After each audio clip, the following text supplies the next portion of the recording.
Las consecuencias del regreso de Chevron a Venezuela. El primer resultado del reinicio de las conversaciones entre el gobierno y la oposición en Venezuela es el regreso de Chevron, que sacará petróleo para vender en Estados Unidos. El pasado 24 de noviembre, el presidente Gustavo Petro y su homólogo venezolano, Nicolás Maduro, anunciaron que el gobierno de ese país reiniciaría las negociaciones con la oposición con el apoyo de Colombia. Más adelante se supo que México también participaría y que, de hecho, ese país sería la sede de las reuniones, tal como había sucedido con las negociaciones suspendidas en 2021. Desde México, país que visitó Gustavo Petro el viernes pasado, el gobierno y la oposición de Venezuela anunciaron la firma de su segundo acuerdo. El primero lo habían firmado en 2021 e incluía una serie de medidas para atender la contingencia por la pandemia, para reanudar las negociaciones. La oposición quiere unas elecciones libres y democráticas en 2024, con un cronograma claro para esa fecha. Y el gobierno de Nicolás Maduro quiere recuperar $2.700 millones que tiene congelados en el sistema financiero internacional por las sanciones impuestas, entre otros, por Estados Unidos. Una de las condiciones del gobierno de Maduro para trabajar junto con la oposición de su país es justamente que Estados Unidos flexibilice sus sanciones y medidas contra Venezuela. Como respuesta a los anuncios del sábado 26 de noviembre, el gobierno de Joe Biden saludó con agrado el acuerdo entre las partes y aprobó que la empresa Chevron retome operaciones en el país latinoamericano. El plan es que Chevron regrese para explorar y explotar petróleo en Venezuela para venderlo en el mercado internacional en un momento en el que Europa se prepara para dejar de comprarle petróleo a Rusia, lo que aumentará la demanda de crudo y le añadirá presión a los ya elevados precios. Así, la oferta adicional de Chevron aliviaría un poco la situación.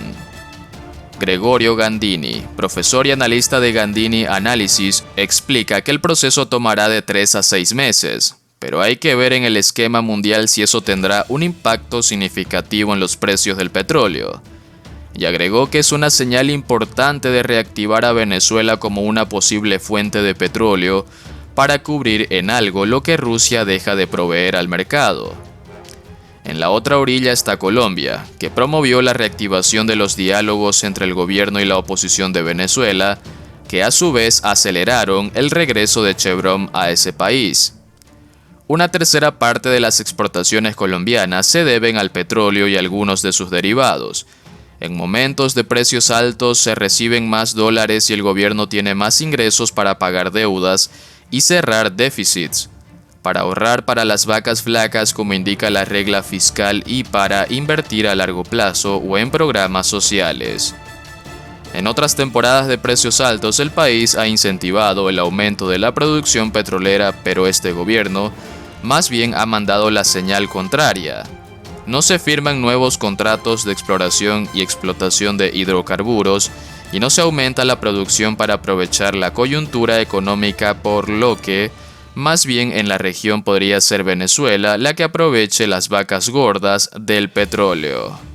Por otro lado, Venezuela es el cuarto productor de cocaína del mundo. De acuerdo a estimaciones de Inside Crime, entre el 10% y el 15% de la producción de cocaína en el mundo se trafica a través de Venezuela. Venezuela se ubica en el cuarto lugar entre los países que producen más droga en el mundo, según asegura la organización Inside Crime, que afirma que posee datos y evidencias de que en el país sudamericano está ocurriendo una revolución de la cocaína. En un video, Inside Crime explica que Venezuela está viviendo la transición de ser un país de tránsito de droga a uno que es productor. Grupos guerrilleros colombianos, de acuerdo a Inside Crime, con quienes controlan estos cultivos ilegales.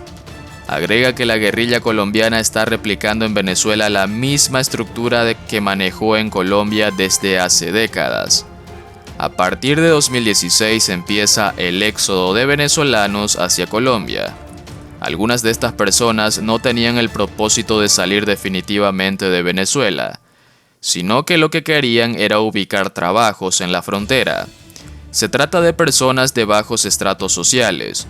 Los cultivos producen 3 cosechas al año y vieron la posibilidad de lograr ganancias muy superiores a los que ellos podían tener en Venezuela, explicó el periodista Javier Moyorca en un reportaje divulgado por Inside Crime.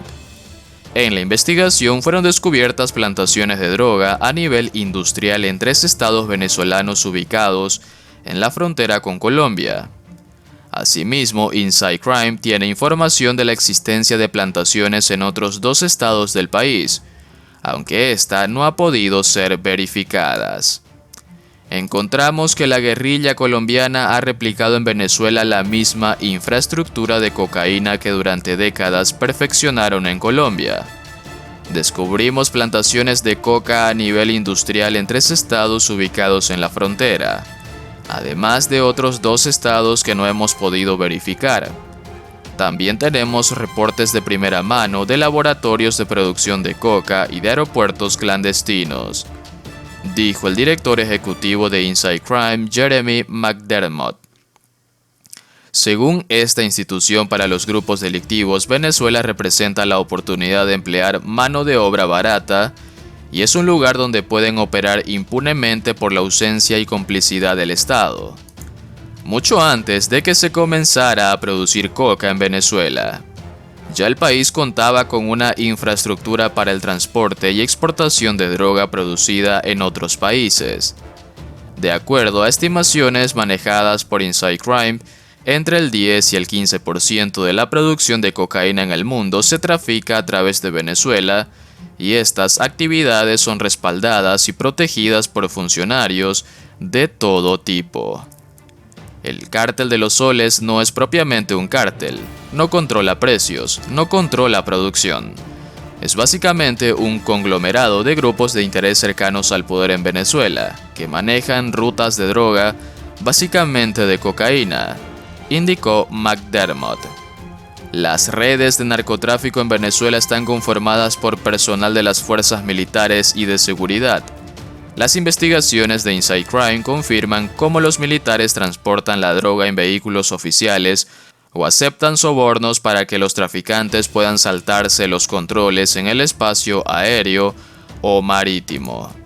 Entre los acuerdos por Estados Unidos de lucrarse de este sistema están Vladimir Padrino López, ministro de Defensa del régimen, y el número 2 del chavismo, Diosdado Cabello, quien es considerado el líder del cártel. En tanto, la participación de Nicolás Maduro, aunque no es tan explícita, no es menos importante. Él nunca se encarga personalmente de 1 kilo de droga. Su participación se limita al patrocinio y la tolerancia, dado que su gobierno está en bancarrota.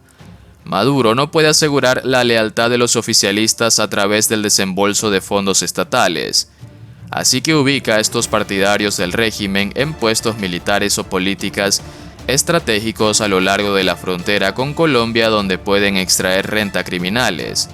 Maduro es quien decide qué grupos pueden participar en el tráfico sin ser hostigados y a quién deben pagarle por ese privilegio, dijo McDermott.